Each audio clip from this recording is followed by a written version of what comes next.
ఉండాలి ఉండాలి. ఇంకా విశేషం ఏంటంటే కర్ణుడు ఉన్నాడు కదా, కర్ణుడు మీ అందరికీ తెలుసు, అనేక పురాణాల్లో కర్ణుడు యొక్క చరిత్ర ముఖ్యంగా ముందుంటుంది. దానకర్ణుడు అని పేరు, ధర్మరాజుకి ఉంది దానకర్ణుడు, దానం చేస్తాడు, దానవంతుడు అని ధర్మరాజు కూడా ఉంది.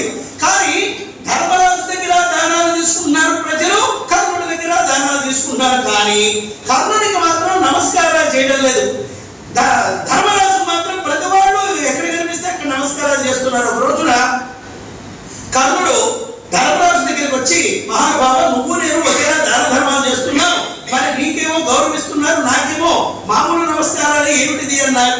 అప్పుడు అన్నాడు ధర్మరాజు, మహానుభావ దానాల్లో 3 రకాలు ఉంటాయి, సాత్విక దానం, రసిక దానం, తామసిక దానం. అందరూ చూడాలి అనుకొని చూస్తుంటారు చూసారా, దాన్ని తామసిక దానం అంటారు. ప్రతిఫలాన్ని ఆశించి చేస్తారు చూసారా, దాన్ని రజసిక దానం అంటారు.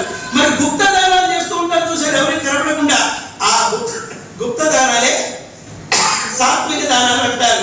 అలాగా గౌరవాలు ఈ విధంగా వస్తాయని చెప్పారు.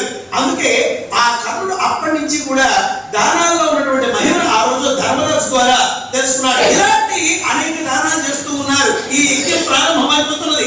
ఓం అగ్నిదేవాయ స్వహ, ఓం నిరంతాయ స్వహ అంటూ మంత్రాలు మొదలుపెట్టాడు గురువు గారు. స్వహ స్వహ అని కుసుమ దంపతులు నెయ్యిని సమర్పిస్తున్నారు. మండలం రోజుల పాటు అహోరాత్రిస్య బ్రహ్మాండంగా అద్భుతంగా ఆశీర్వాదంతో భగవంతుని యొక్క ఆశీస్సులతో చక్కగా జరిగింది ఆ హోమం. పూర్ణావతి సమయంలో శివ పార్వతులు యజ్ఞేశ్వరుడు అనే రూపంలో ప్రత్యక్షమైనారు.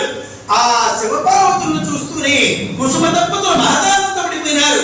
సాష్టాంగ నమస్కారాలు చేశారు భక్తులందరూ కూడా. ఏ కోరికతో యజ్ఞం చేశావు అన్నారు. వెంటనే కుసుమ శ్రేష్ఠి గారు అన్నారు, ఓ మహానుభావ పుత్రకామేష్టి అన్నాను, నాకు సంతానమే కావాలి అన్నారు.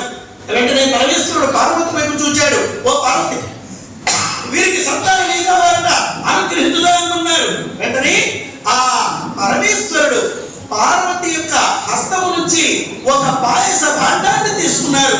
ఆ పార్వతి అమ్మవారు తన యొక్క అంశను పరిపూర్ణంగా నింపి ఆ పాయస భాండాన్ని పరమేశ్వరునికి అందించింది. పరమేశ్వరుడు కూడా తన అంశను పరిపూర్ణంగా నింపి, ఓ శ్రేష్ఠి అందుకో ఈ ప్రసాదం అన్నారు. కుసుమ దంపతులు వేగంగా వచ్చి పరమేశ్వరుని చేతి నుంచి, పార్వతి చేతి నుంచి ఆ ప్రసాదాన్ని చేతికెత్తుకున్నారు. ఆ కుసుమాంబకి ఇచ్చాడు కుసుమ శ్రేష్ఠి గారు ఆ ప్రసాదాన్ని. ఆ ప్రసాదం 2 దఫాలుగా భుజించింది కుసుమాంబ. జై శ్రీ వసుమతి మాతాకి. ఆమెకు 2 దఫాలుగా ప్రసాదం స్వీకరించిన కారణంగా 2 బిడ్డలు కవల బిడ్డలుగా జన్మించబోతున్నారు. తల్లులారా, ఈ జీవుడు ఏ శరీరంలో ఉన్నాడో మనకి తెలియదు. అమ్మవారి కాలంలో అమ్మవారు పుట్టినప్పుడు మనం ఎక్కడున్నామో మనకి తెలియదు. కానీ ఈ రోజున మనం చక్కగా అమ్మవారి చరిత్ర విని, అమ్మవారు ఈనాడే పుట్టింది అనేటువంటి మహాపుణ్యంతో మనం భక్తితో కథ శ్రవణం చేయాలి. చూడండి, ఎప్పుడో రాముడు, ఎప్పుడో సీత, ఎప్పుడో కృష్ణుడు, ఎప్పుడో అర్జునుడు. మనము చదివితే ఏమొస్తుందో అనుకోని చదవకూడదండి రామాయణ భారతాలు. ఆ రాముడు నా ముందే ఉన్నాడు, ఈ కృష్ణుడు ఇదిగో ఇక్కడే ఉన్నాడు, ఇక్కడే భగవద్గీత చెప్తున్నాడని భక్తి భావనతో మనం వినడం ద్వారా ఎన్ని యుగాలు గడిచినా, ఎన్ని తరాలు గడిచినా ఆ భగవంతుని యొక్క కృప అలా మన భక్తులకు కలుగుతుంది. ఎక్కడున్నాడయ్యా భగవంతుడు? భగవన్నామ స్మరణ మనం ఎక్కడ చేస్తామో అక్కడే ఉంటాడు. భగవత్ కథలు మనం ఎక్కడ చదువుతామో అక్కడే ఉంటాడు.